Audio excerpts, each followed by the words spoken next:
discussion on international monetary environment. In this section, we'll talk about history of exchange rate mechanism. So let's start with the different era. First was the classical gold standard. It was almost from 1860 until 1914. And then the World War started, World War I, and then the World War II until 1944. Then comes the fixed exchange era, fixed exchange rate. Then goes to the floating exchange rate from 1973, the kind of like a modern era, and then goes to the emerging era. Now is the emerging era going on.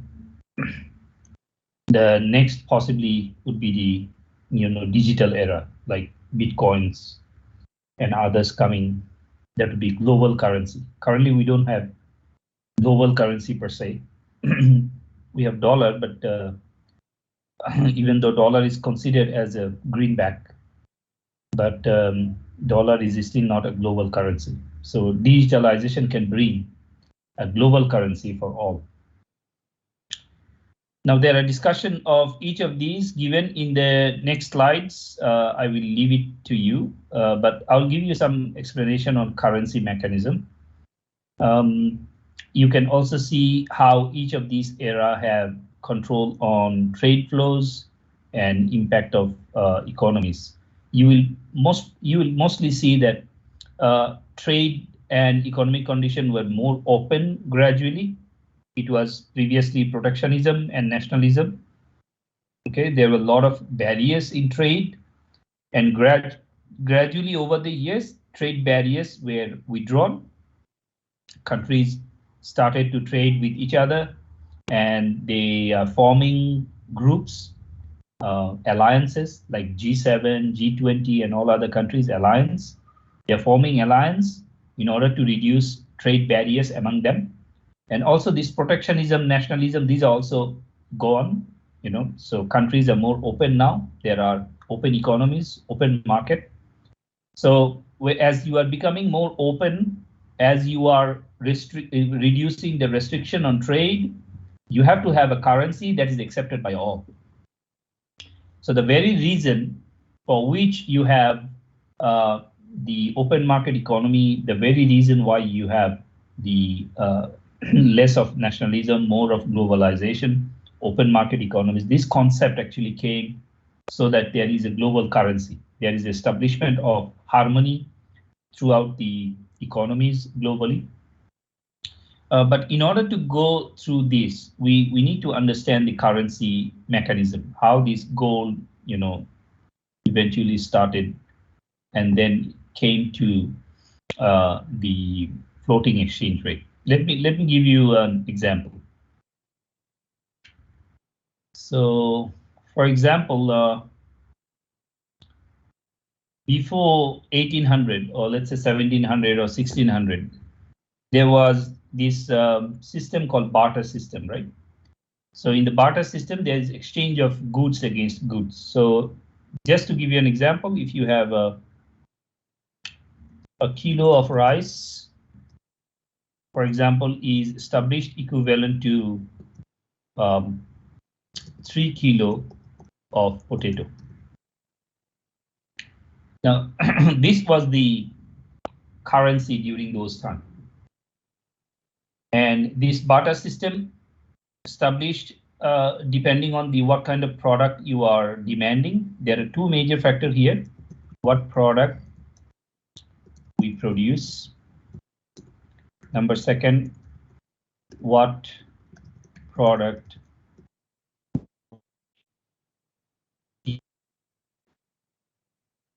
so there are basically two factors. First one, what product we produce is basically indicating to supply function, and what product we demand indicating to basically demand function. So demand and supply of products will eventually consider to calculate the exchange between two products. So 1 kilo of rice was considered, for example, it's an example only, hypothetical. 1 kilo of rice was equivalent to 3 kilo of potato. Or you can also say that this is also equivalent to let's say 2 kilo of tomato. Okay, so this is still still considered as an equivalent of barter trade. Now, this transaction has a problem.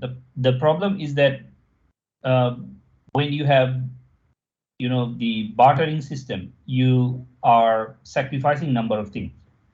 The challenges of this system was this bartering system using product to product exchange is a problem of medium of exchange. It's not very flexible. So you cannot easily transfer goods against goods. There is a transportation cost available.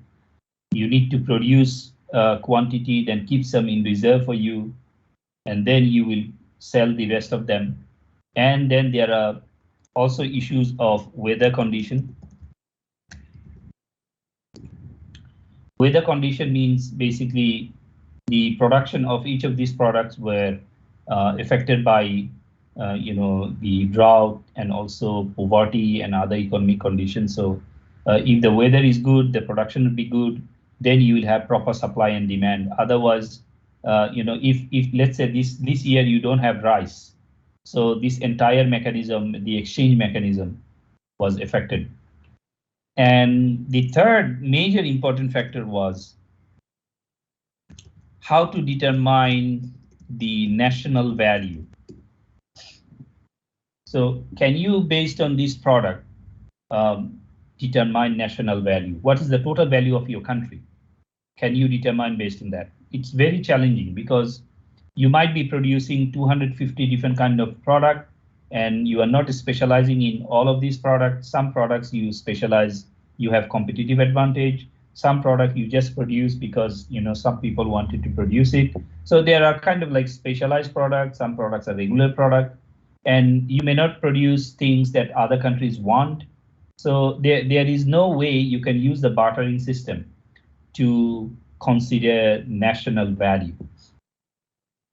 That's why I think because of these challenges, we move to something called reserve system. Okay, now what is the problem with the bartering system in terms of reserve system? In order to calculate national value, if you keep, let's say, 5,000 kilo of rice, this rice is perishable item. After some time, the rice quality will be going down. So you won't be able to preserve these products because some of these products are perishable products. So you won't be able to reserve them for a long period of time. Therefore, calculation of national value based on these products would be really tough, right? It's really challenging. And then there are also spillage. There will be some items will be stolen. During those times there were no insurance systems, so it was tough. It was tough. And not all the countries are equally producing rice. Some countries are very good in producing milk. Some countries are producing other products. So standardization was really tough. You could not do standardization. If you cannot do standardization of production, if all the countries producing similar product, then you could standardize them and put them into national reserve system. But since there is no standardization, you cannot calculate national value. Therefore, people wanted to move to a reserve system. Now, what is a reserve system? This is a system against which the national value will be, the total value of an economy would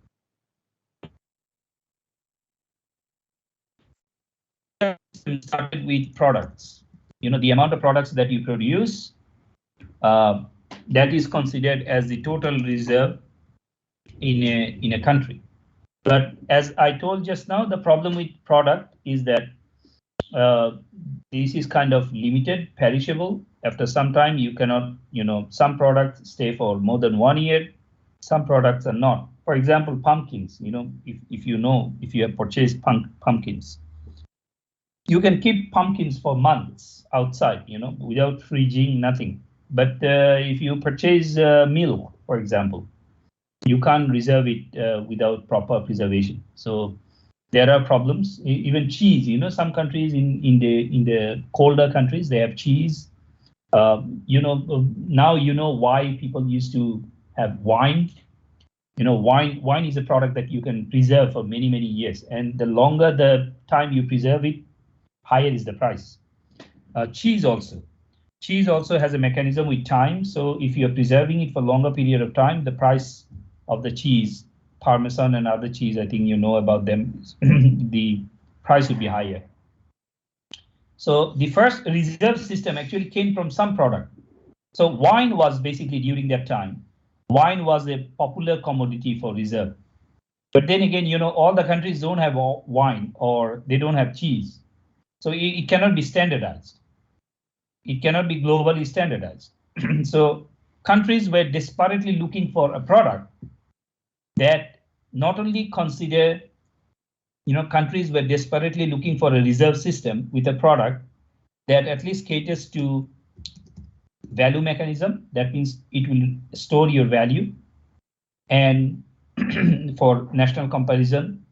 And the second thing is it will be at least available, freely available, naturally available. So they were looking for a product or reserve system, national reserve system, that will be helping them to restore their value or store their value. They found gold. So gold was initially the product that is of value, and it can be stored. It's not that perishable. And gold has to be in the mining, and you have to go to the mining and get the gold out. There are other alternative to gold came out, but later, that was, silver and also the bronze, the secondary materials. Nowadays you have platinum and I think palladium. I'm not sure whether the spelling is correct. So these are precious metals based on which you can reserve the currency. But the problem is the silver is lesser in value, but silver has more demand in industrial product. And silver is not available to all the countries equally. Platinum and palladium also same. So gold was the only product they found that can be used to store value, and at the same time, it can help you to calculate your national standard. So what you used to do is transfer all product value to gold. So in order to establish reserve, we need to have equivalent value of product transferred to gold. So if you're considering bartering as a medium of transfer, for example, 1 kilo of rice for 3 kilo of potato, and if you want to now represent everything in terms of gold, what you have to do is transfer all the product value that you are producing in a year back to gold. If you can establish a gold price, okay, the value of gold in terms of other product, then gold can be considered as a reserve. So what they did, for example, they did 1 ounce of Aussie, let's say I put it this way, 1 Aussie of gold.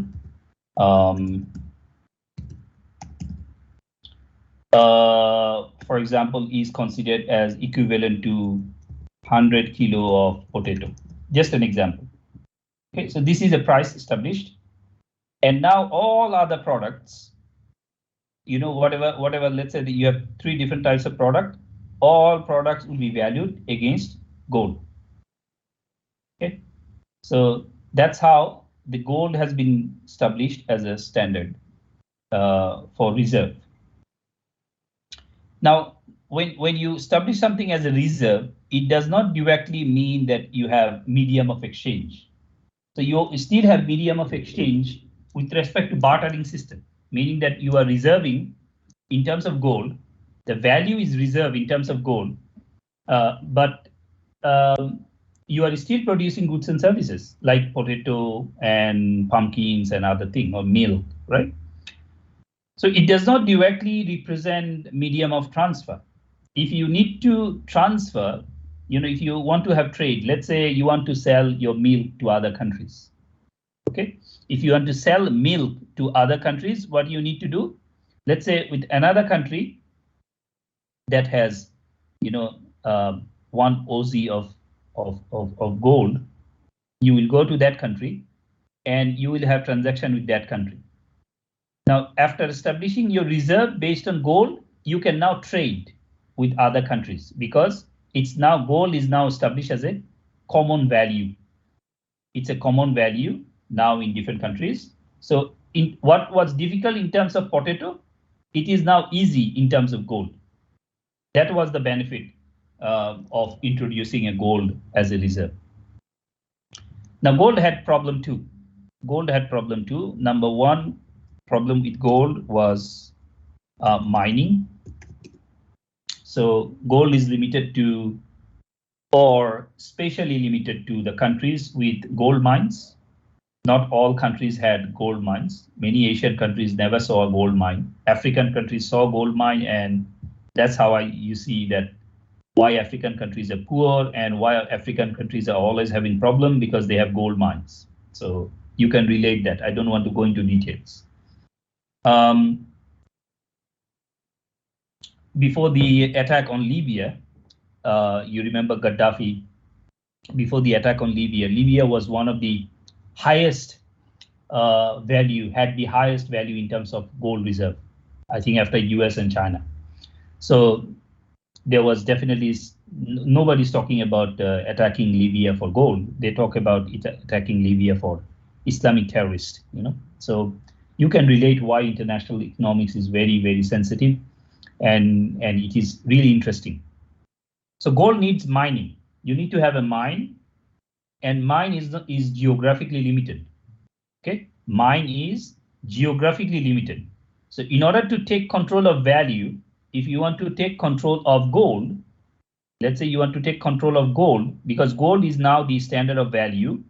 If you have more gold, you are more valuable. That's what it is. And gold is geographically limited. It is limited to certain area. The only way you can be more valuable is you attack that country. You understand my case, I guess. So more and more country you attack, more valuable you are.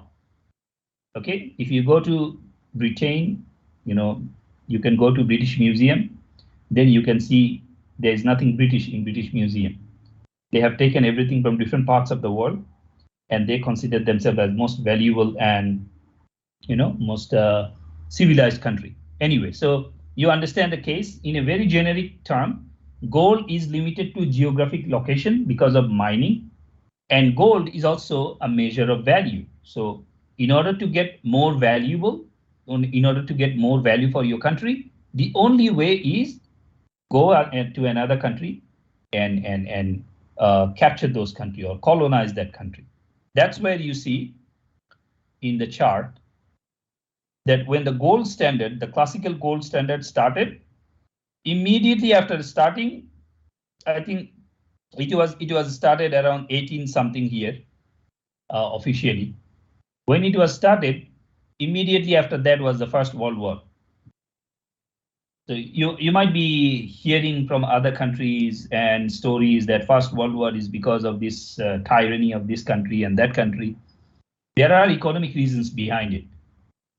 Okay, there are economic reasons for taking control of resources, taking control of physical resources. Now, when physical resources are the one that is determining your value in terms of gold value, for example, gold and other financial values, the only way to become more valuable is to go to that country and invade that country. So the first problem with gold was that it was limited to mining, and it was limited to geographic location. So it was not possible for all countries to be equally valuable. The second problem was that gold was not easily transferable. Okay, gold was not easily transferable, meaning that if you, let's say, want to transfer value from one country to another country, let's say you have purchased 5,000 kilos of potato from one country, 5,000 kilos of potato from one country. So during those days, if you want to transfer that value to another country, the only way possible is you go to that country and transfer some gold to them. But during those time, transportation was very tough, and there were lots of robbery going on. The sea transportation, the shipping was only transportation system, and it was really risky because of rough seas and others. So gold was very difficult to transfer. In Pirates of the Caribbean movie, you will see that Jack Sparrow is looking for gold, right? Everywhere under the sea. That's where the story is connected. So when the sea transportation was really risky, and they were having gold transferred using sea, and there are a lot of ships being destroyed, and because of non-payment of the product transferred, many countries were affected by war. So gold was not easily transferable, right? So if it is not transferable, then trade was affected. Even though gold was providing some value, but since it is not easily transferable, countries were not trading with each other. First thing is gold is not available at all. And then the second problem is gold is not transferable. Now you might be thinking about, let me give you a two-country example. Let's say this is country A. Let's say country A has gold, they have mining, and they have 1 oz of gold, which is equivalent to 100 kilo of potato. Just an example. Let's say country B does not have mining. Okay, they don't have gold, or naturally they don't have gold. But what they have is, they have potato. Okay, so if they have potato, what they can do, they transfer the potato to country A, or they have trade of potato to country A, and they can get this 1 oz of gold. Just an example, 1 kilo of gold or whatever is the transfer of value, they can get that gold back to their country. So that's how some countries, country B, country C, these countries, even though they don't have mining, they can reserve gold based on trading. So one of the major components that came up with number 3, countries were accumulating gold by trading. So if you have some product that is required by other countries, let's say, spice, spices. Have you heard about the stories where the British people and the European came to this part of the world, to Indonesia, Java, and other areas for spices, for different kinds of exotic spices. 1800 plus time, due to war and famine broke out in the European region, there were a lot of medical condition, sickness and pandemics and, plague and others. And the way you could get rid of all those, physical and medical condition is that some form of spices, so ginger and others, clove, those are the spices they were looking for. And they found that some of these spices are readily available in jungles of Indonesia, in Borneos and other areas. That's why the European came to this part, and they started taking over lands, not for gold, but for those exotic spices. And these countries, this part of the world, they realized that the only way we can get gold by exchanging our exotic resources, exotic spices, with the exchange of gold. So you can see now some countries, because they were having, naturally grown spices, they were becoming rich by gold by only exchanging or trading for naturally produced goods and services. So there were basically an imbalance created. What is the imbalance created? The imbalance actually is one kind of balance. The countries, those who were mining, they did not have any product and services, and they considered themselves as rich because they had gold. And they were basically buying product and services from other countries who did not have gold by mining. They had exotic products or spices that the originally mined countries needed. And therefore, by only doing trading, the country B, for example, is getting a lot of gold from country A. That was creating an imbalance because a lot of gold was coming to country B in exchange for product. Now, some of those products are perishable. So you are transferring some spices or trading some spices. After some time, those spices are gone, wastage, but the gold is still there. So some countries were becoming more rich. Country B was getting more rich than country A. So country A thought, I'm the one who has the gold. And simply by transferring some product, he's becoming more rich. So what you did, let's have another war, World War II. Okay, so anywhere you see that economic disparity is coming up, some countries are by balance becoming more rich, there is a war. So the war period is strongly connected to the currency mechanism. That's why some people have economic repercussions. They always find out economic repercussions of the war. That exchange rate, economies, global trade is strongly connected to the war. The crisis that is happening right now against China and US and the allies is basically some form of war. There is a Cold War going on right now against these countries. Why there is a Cold War going on right now? Because of control, because of business control. Who will be selling more? Who will be producing more, and things like that. So gold reserve, right? So there are problems that some people are getting more rich. These are the three reasons: mining, then gold was not easily transferable, and some countries were accumulating gold by trading. So in order to stop that, what we needed to do is consider gold only as a reserve. Okay, previously, gold was a medium of transfer. If you don't forget, country A was transferring gold to country B, and country B was trading with country A. So it was a medium of transfer too. But when country A saw that some problem, my gold is all going to country B, and there are problems with gold transfer, there are problems with mining as well. So country A considered that, no, I'm not going to do trading against gold anymore. Okay, what do you want to do? I want to consider gold only as a reserve. So they have calculated or estimated that, let's say I have $1 million. Okay, sorry. Let's say they have considered that we have 1 kilo of gold. In this country, in country A, we have 1 kilo of gold total. This is the total value of gold, and it will be only considered as a reserve.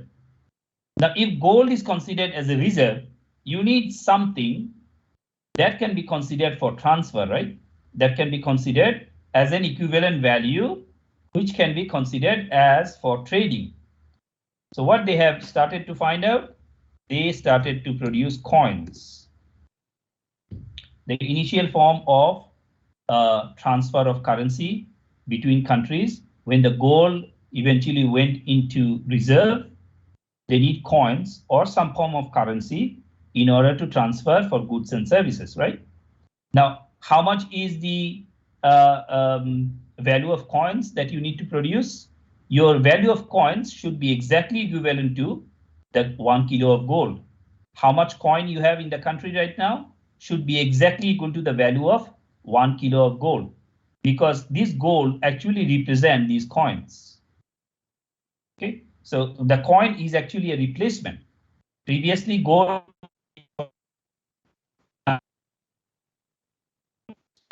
coins, and those coins, in terms of total value of the coin, should represent the kilo of gold. Now, these coins are again used for transaction against different countries. Now you are using coins in order to kind of like transfer of value. You are purchasing potato against 2 coins. You are purchasing meal for 3 coins. Depending on different value of the coins, they have decided, and they found out different value for different coins. Some coins are gold coins, some coins are silver, bronze. Depending on different coins, they are transferring value and purchasing goods and services. Now, why coins got some popularity? Because coins are easy to carry. Instead of carrying, a big bulk of gold, you can carry coins. And that's how you see also in many movies that under the seabed, they found some sheep, 5,000 years old, 3,000 years old, 2,000 years old, and they found some coins inside, gold coins inside. Okay, that's where this coin concept came up. Now, when they started with coins, what is the problem? Why they stopped with coins? Coins are still available, right? Coins are still available, but gradually coins are kind of like losing its appetite. So people are more interested about fiat currency, the paper currency. So the gold coins or the silver coins, they had one major problem. These coins were still produced out of gold or out of some kind of metal. Some kind of metal were used to produce those coins. Now, there are 2 major issues with the coins. First is making of the coins. Okay, so we'll make the coins. Coins are kind of very old, they were available in 1700, 1600, and some people also found coins in 1100. In many Islamic countries, they had dinar, dirham, and other coins available back to 700, 600, 700 centuries. So it's a kind of very primitive way of transferring the value from one hand to the other hand. But making of coins was challenging. If you look at the coins made today, these are so nicely made. You can kind of like keep them in reserve. But if you look at the coins produced long time ago, like these are like somebody's making roti kosam for the first time. So it's everywhere. So making of the coins is challenging for some countries. This is one problem. Second problem is coins still depend on metals. So you need to have metals. You need to have some form of naturally mined metals or gold or silver or bronze in order to create those coins for transaction, for transfer of value. So if your country doesn't have the quality or the manufacturing system for producing coins, you won't be able to make those coins and trade. So that's why you see the innovation, the technological innovation that came up, most of these in the northern part, the communication system, the printing press and others, those were basically initially introduced in the northern part of the world, of this planet. And they were basically richer than us. They are richer than us because they produced this thing before. When coins were later replaced with paper currency because of the printing press facility. So that was basically the reason why these people are richer than us. So let's talk about coins. And coins have problems too. Making of the coin is a problem. And then coin were still depending on metals. And there were some other issues related to church that and religious institution that I don't want to discuss here. It's quite sensitive. It's like church were basically regulating the collection of coins during those days, when the Christians were having all this, fighting everywhere. So they were basically collecting coins as a part of church money. So at that time, the general people considered it quite difficult. General people considered it quite difficult to get access to coins because church was controlling it. So it was considered as going against the God if you go against the church. This kind of statement was very regular in historical documentaries and movies. So it was kind of difficult still as a transfer of value. And once problem with gold, then the problem with coins, then people came up with the next stage, which is the fiat currency, or let's say the paper currency. Now, the paper currency, still it's a replacement. It's kind of a replacement or an advanced version of the coin. So it is simply to make your medium of exchange easier. Paper currency is easy to carry, and it is still, you need to make sure that paper currency should have an equivalent reserve. Okay, now paper currency, where you get this currency similar to coins. Remember, your coin will have a similar value. Your coin total will have a similar value of your gold, right? So your paper currency should also have an equivalent value of reserve. Okay, equivalent value of reserve. Say, for example, now you have paper currency in terms of dollar and others. Let's say country A, total value of this country, for example, $1 million. Let's say your currency value is US dollar and you have $1 million currency. It must be equivalent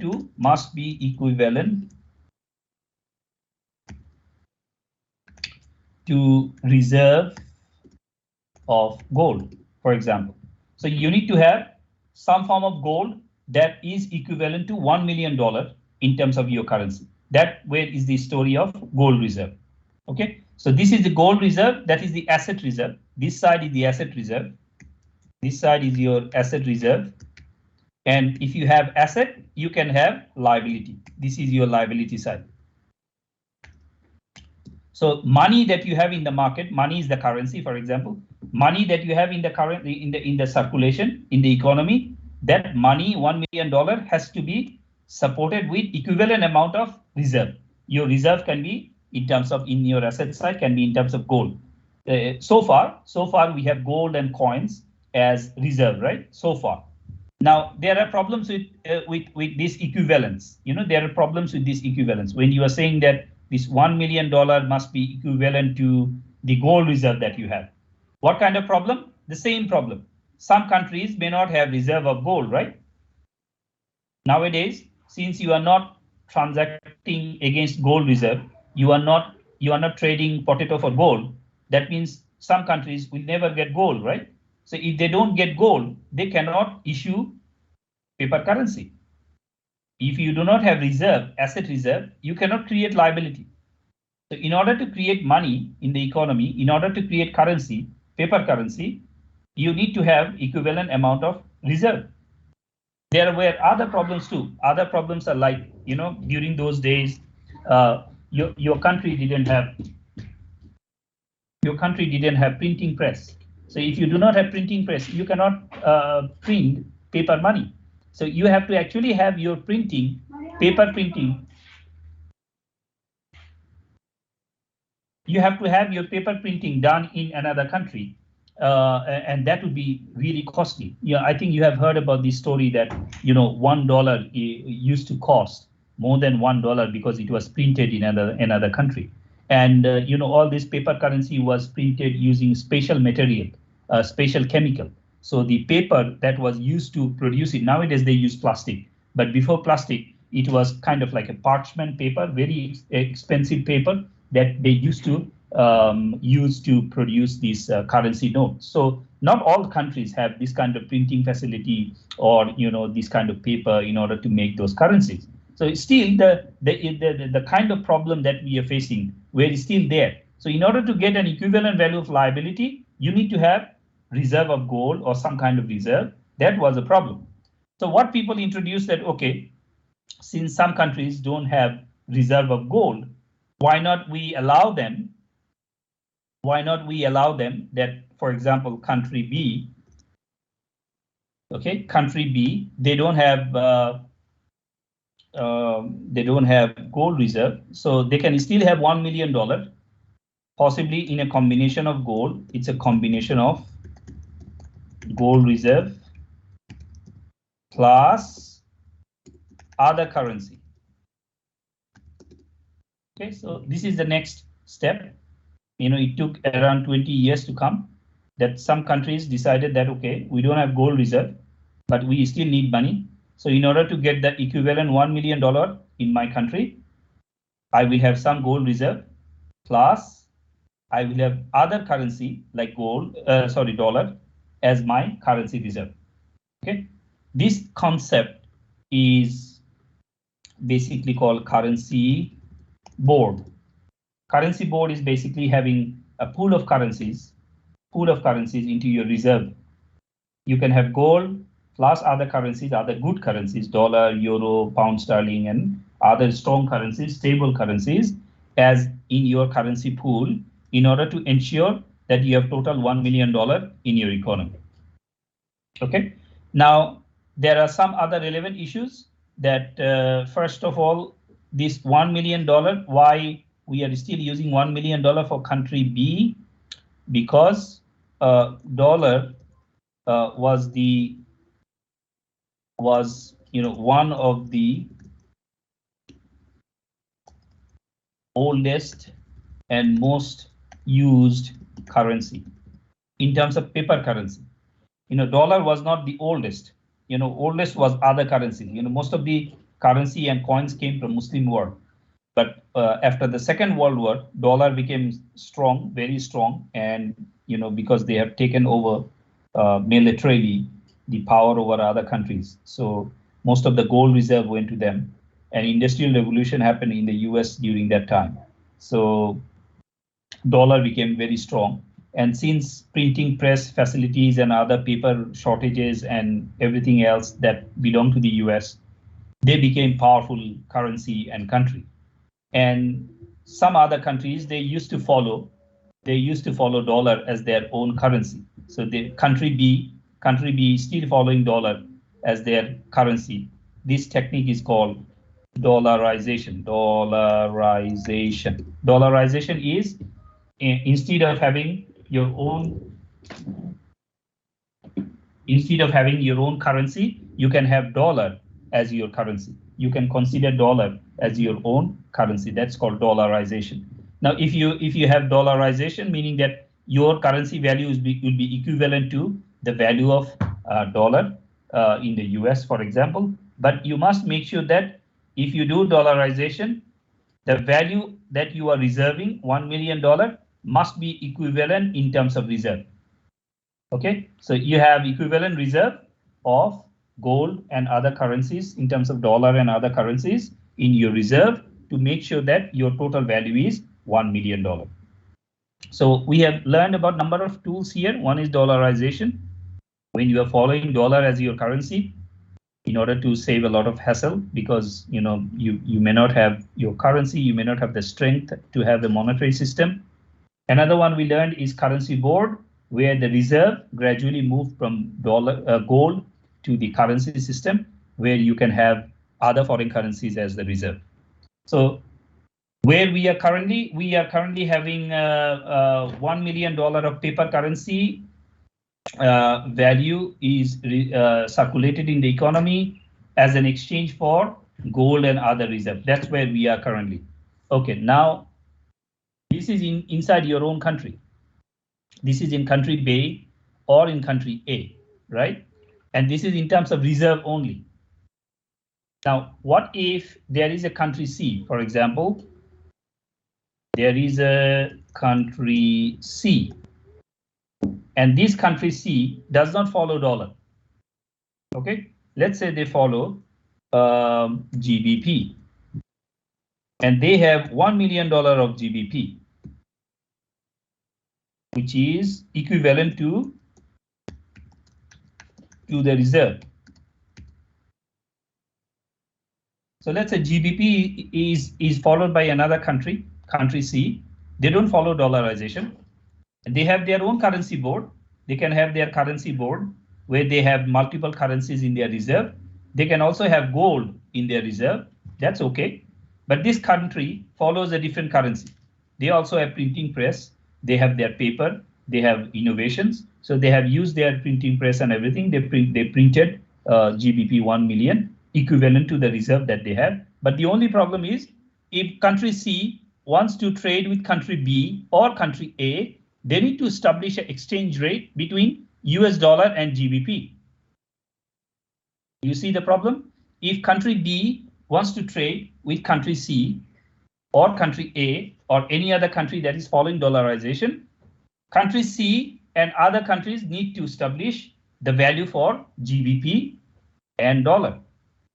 Okay, now the setting of currency value. That's where is the challenge started.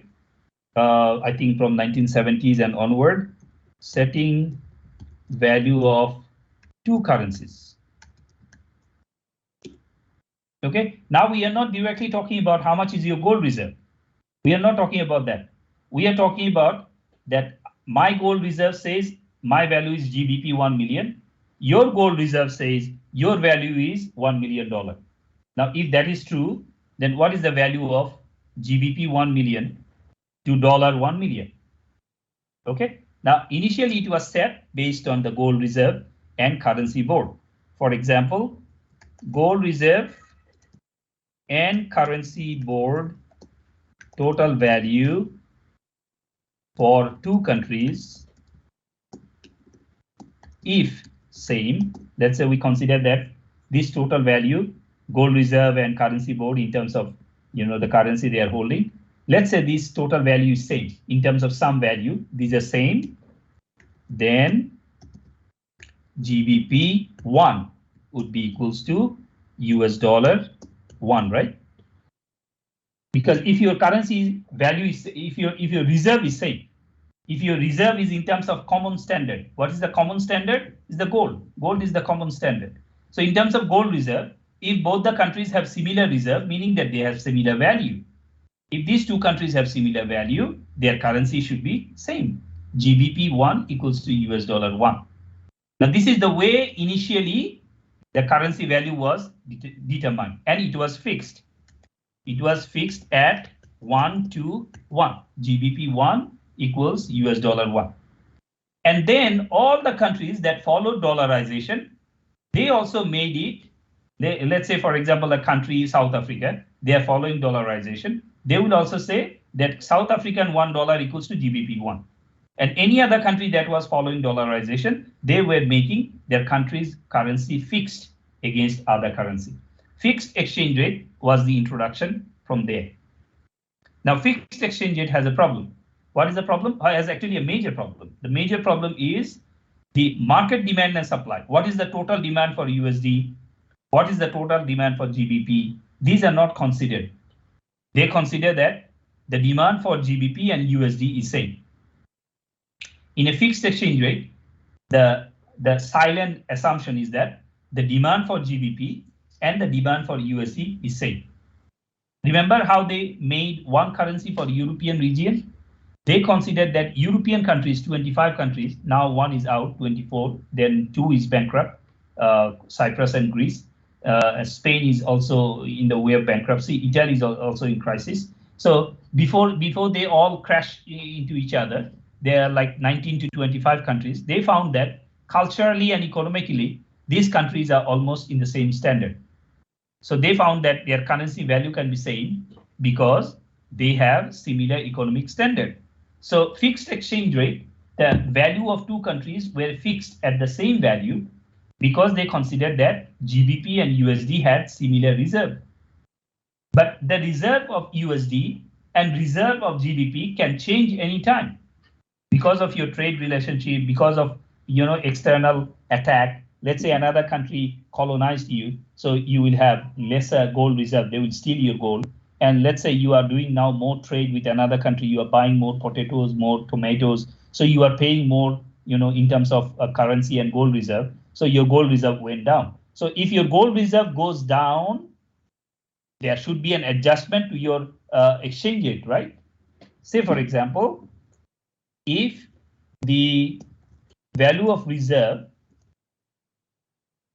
of country A drops, okay? If the value of reserve of country A drops, value of USD should drop, right? This is normally the thing, because your value drops, so your currency value should drop as well. But in fixed rate, when the currency rate is fixed, the currency rate is not going to change because it is fixed. That's the reason why it is fixed. And because of sudden volatility in the value of the reserve, the fixed exchange rate is not reflecting the real change in value. Therefore, some countries, those are experiencing some increase in value. They see that, well, our value is increasing against other country, but our currency value is still fixed. This is unfair. So to bring fairness to demand and supply and to create more competition, we move to something called floating exchange rates. What is a floating exchange rate? You can now understand easily. The floating exchange rate, as opposed to the fixed exchange rate, is a system where the value of the currency is determined based on demand and supply.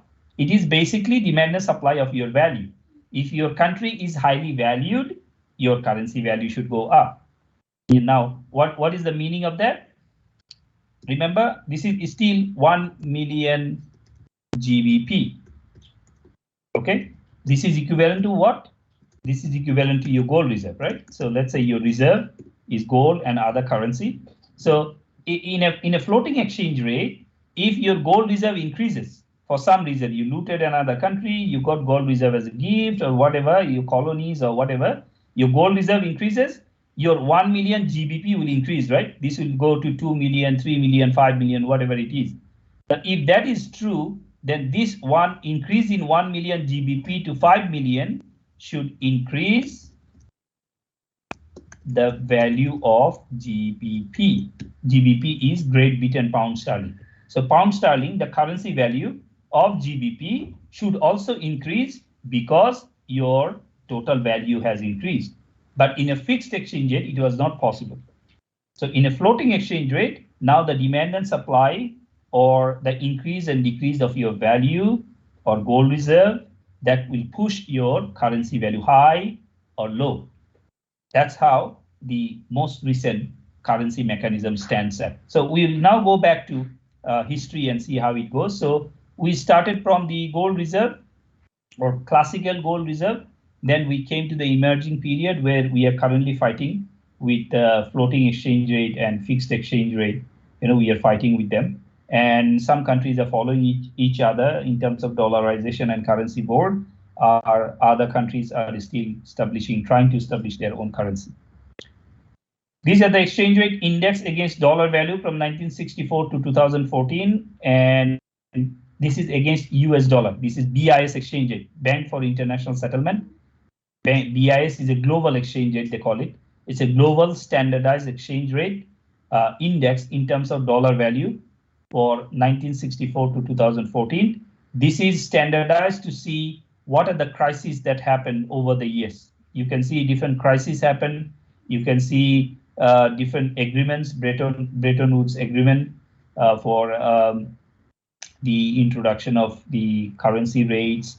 EMS is the European Monetary System. Creation of EMS is basically the starting of Euro, then the Euro crisis in 1992 and 1993. Then the Asian financial crisis, again, currency crisis in 1997. And Euro was officially launched in 1999.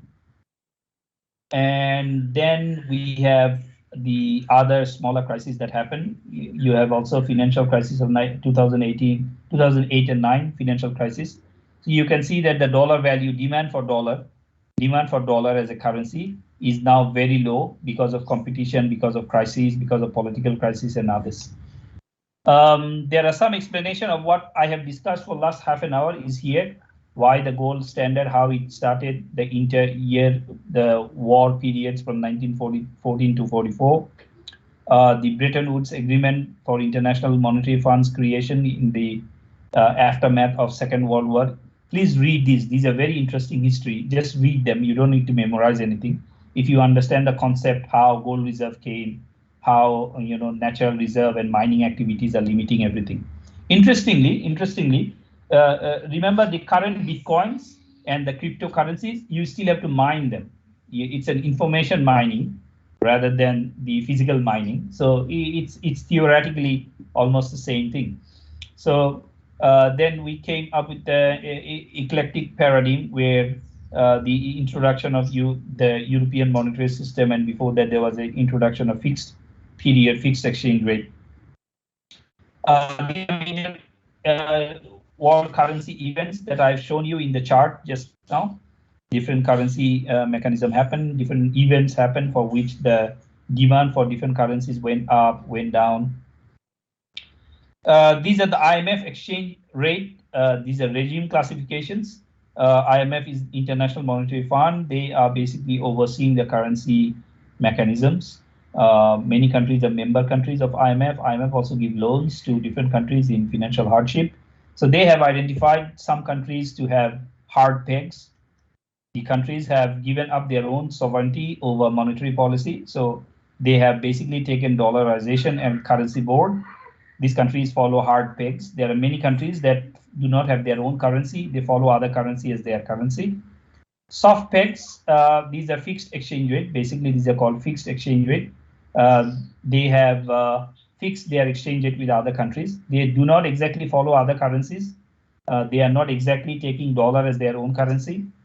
They are still following their own currency, but fix the value with another currency. For example, Brunei dollar has kind of like an arrangement of soft peg with Singaporean currency. It's a fixed exchange rate between the two. Category 3 is the floating arrangement, whether you have currencies are floating based on market-driven factors, demand and supply. And most of the emerging countries are trying to have floating exchange rates so that they can have their monetary system managed by them. They can control their trade with other countries. And then if there's anything remaining, it fits into the residual. So mostly countries are following now these three hard pegs, that you follow dollar or other currency as your currency, soft peg when you have fixed exchange rate, and floating exchange rate when you are seeing the demand and supply function in the market control the value of your currency. These are some information. I will not go into details about this until 2014. See which countries 43.5% is soft peg, meaning that fixed exchange rate. 43.5% is fixed exchange rate. 34% is floating, or let me check. Yeah, this is floating. And hard peg is 13.1%. So in IMF membership countries, still 13.1% is still use dollarization or currency board, and 34% is using floating exchange rate. Only 9.4% goes into residual. So there is major percentage number. One is soft peg, meaning that fixed exchange rate. They are using fixed exchange rate, fixing your currency value to another currency in most of the cases. So almost 50% of the countries are still using fixed exchange rate. And as we told you just now, fixed exchange rate can be a problem. So there is some comparison here. You can compare between fixed and floating exchange rate. Fixed exchange rate can have a hard peg and a soft peg, just now we have discussed. And floating exchange rate can have managed float and free float. Free float is basically that demand and supply function in the market will fully control your currency value. And managed float is also called dirty float. Managed floating where government will control indirectly with hidden hands. Government will try to control the exchange rate in the market. Market forces of supply and demand set the exchange rate, but with occasional government intervention. So government intervene in the market to control the exchange rate, because exchange rate is the representation of your country value. So you cannot completely go it free, let it free. So it may behave irrationally. So government wants to control it. So there are floating exchange rate and fixed exchange rate depending on your strength, depending on your monetary strength, your capacity. You will determine whether you are going for fixed exchange rate or floating exchange rate. There are some home tasks for you. You can look at the euro, how the euro came up, and how the eurozone was established. Why the eurozone was established? Because of competition, because of price disclosure and others. And who are these countries? You can go to the name of the list of the countries for euro. And then the Greek and euro crisis. Greece had a major crisis with their debt. They call it the Greece debt crisis. The debt of Greece went up significantly. Their GDP went down. So they had massive amount of crisis, which was later on taken up by all the European countries. One of the reasons for which Britain is going out of Brexit is because Britain is paying a lot of money for Greece crisis by Italy. Crisis happened to Spain. Cyprus and other countries. So Britain is kind of like tired of paying to other countries, so that's why kind of like they are having this motivation to consider Brexit. Emerging markets, we already discussed about currency board exists when a country's central bank commits to back its monetary base, its money supply entirely with foreign reserve. So you will have foreign reserve, foreign currency reserve to have your currency board. You will have pool of currencies in order to determine what is the total value of your country. Now in currency board, there are selected currencies that you can have. IMF has currency pool of currencies in their portfolio. They call it bag of currency. And there are 5 currencies kept in IMF currency board. There can be other currencies, strong currencies that you can consider. Most of the countries consider dollar, euro, GBP, Japanese yen, and Chinese renminbi recently as the major currency to be kept as in the currency board. Also, dollarization we discussed is the use of US dollar as the official currency, and people use dollarization because they believe that dollar is a very strong currency and US is #1 economy in the world. So their economic condition is also kind of stable. They are politically strong too. Therefore, having dollar as our currency will bring some stability to our country. These are currency regime choices for emerging market. In an emerging market, you can either go into freely float. You can allow your currencies to float against demand and supply, or you can choose a currency board or dollarization in order to bring some stability to your country. You can follow another country's currency to make it your currency, or you can do the reserve of your currency based on stronger currencies available. Both sides has challenges. Both sides has challenges. Floating exchange rate has challenges, and also dollarization or currency board has number of challenges in terms of monetary policy, in terms of economic strength. But whatever it is, if you follow my Excel sheet just now that we have done from bartering system until the floating exchange rate, you must understand any country to have their strong currency, they must have strong reserve. If their reserve is strong, the rest of the things will be automatically covered. So your economic strength will be eventually determined based on what is your foreign currency reserve or what is your dollar reserve. If you are strong in terms of reserve, the rest of the currency value and everything, for the time being, it might be floating. For the time being, it might be bad or good. But if your economic condition is strong, if your reserve is strong, if you have sufficient reserve of gold and other currencies, then obviously your currency value will eventually come to your position. Malaysia is suffering. I think you know that Malaysia is suffering against US dollar for a long period of time, almost 5 years.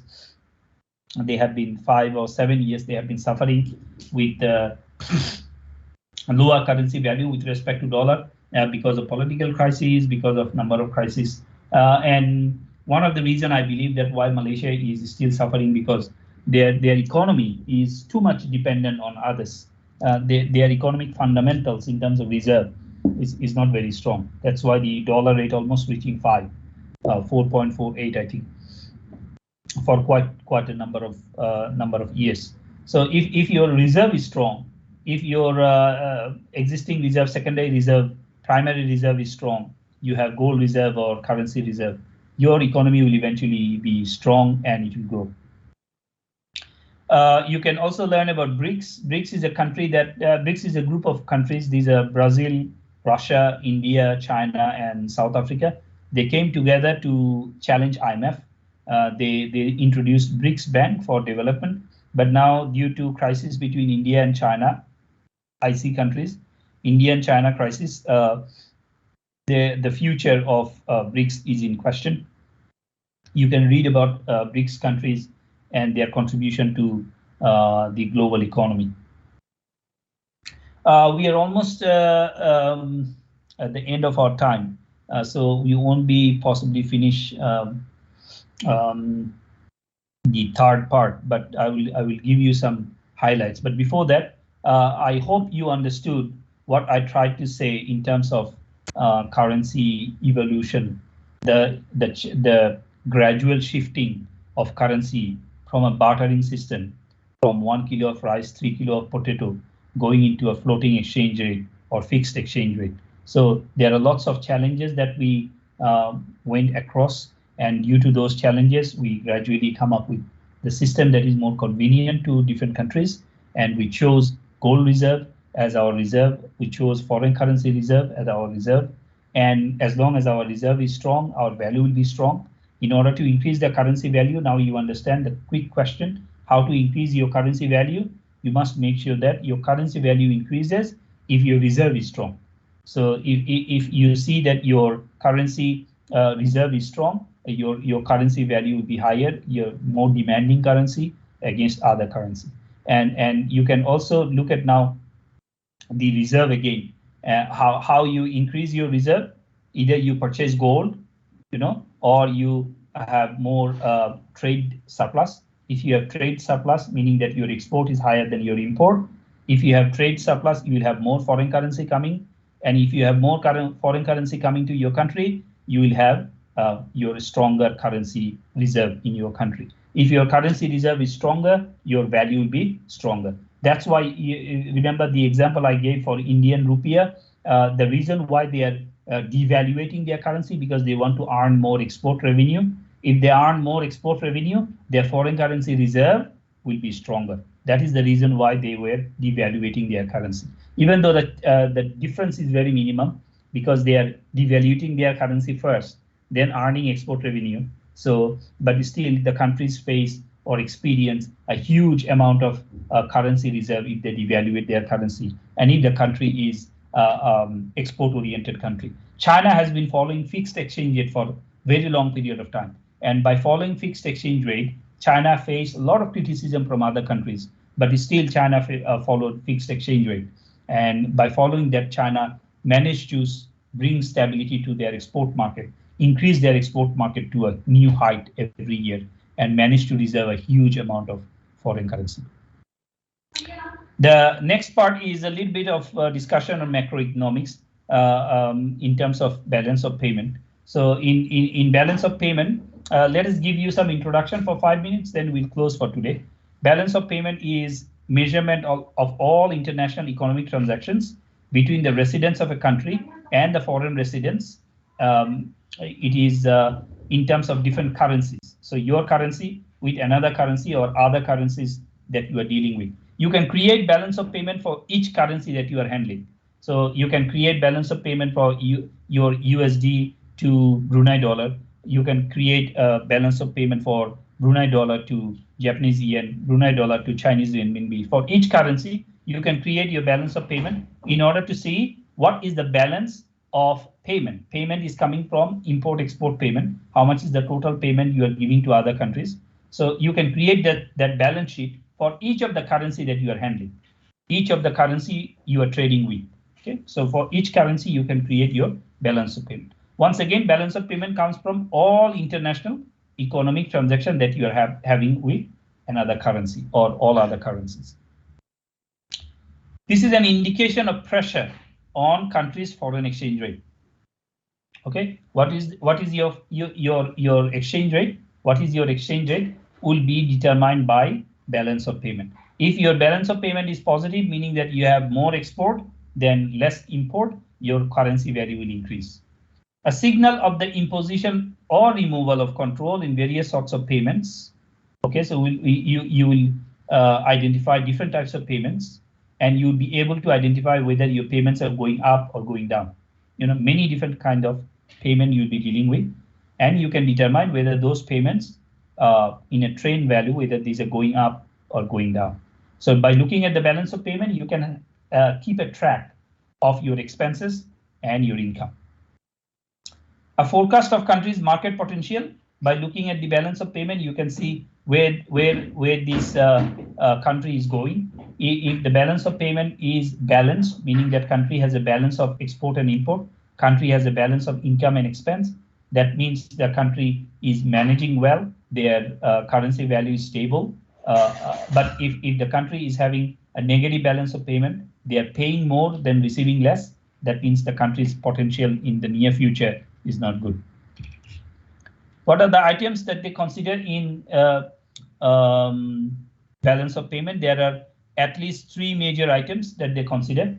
Three major items, even though they consider this under two headings. Major headings are current account and capital account. Just like, in balance sheet, if you remember, in a balance sheet, they have current asset and fixed asset. Remember, fixed asset is long term and current asset is short term, right? For a country also, in balance of payment, they have current account, which is short term. They have capital account, which is long term. Okay, it's very similar thing. In current account, always remember, current account, the country will include mostly their goods and services and income and expenses. Goods and services, their export, their import, services export, services import, other income coming, other income going, all those income inflows and outflows from goods and services will be included in current account. So any short-term activity within the year, will be included into current account. Capital account and the other one is financial account. Capital account and the financial account will include long-term items. Now, in long-term items, you will have, for example, in financial account, you will have foreign direct investment, countries FDI to other countries.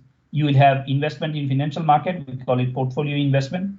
You will have portfolio investment in and out, okay, in and out, inflows and outflows. You will also have other investments, so other financial market investment. So some countries will have higher financial account, some countries will have higher current account, just the difference between these two. And the difference between current account and capital account will be represented in terms of net error omission, which eventually goes up to reserve of related items. If you have higher current account balance, you will have a reserve. If you have higher financial account, you will have a negative reserve, negative value in terms of $1 billion or $1 trillion. I think US is reserving in terms of $1 trillion. US figures are in I think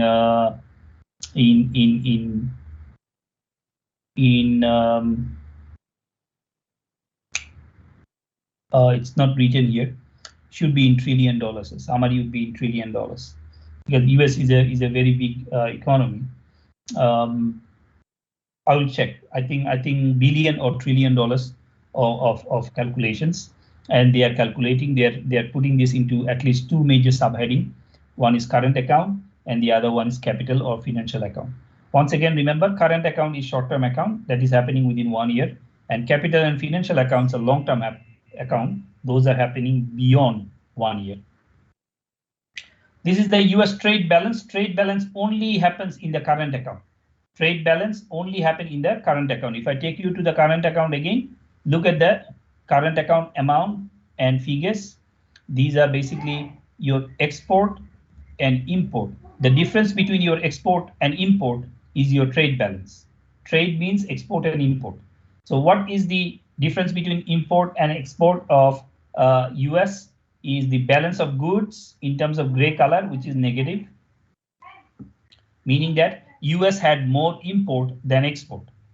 Okay, these are in $1 billion, US $1 billion. Balances of service, US had more income from service than goods and services. So in terms of goods, US had more import than export. And in terms of financial services, they had more export than import. Okay.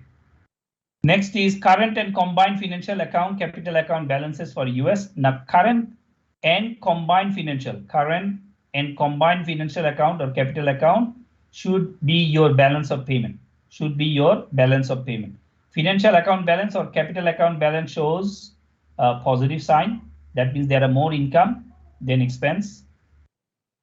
And the equivalent amount is going into expenses for current account in terms of export and import of goods and services. So the trade balance should be exactly equal to the financial account. The trade balance should be exactly equal to the financial account on the other side. That's where is the balance of payment happening. If it is not balanced, the figures should be different.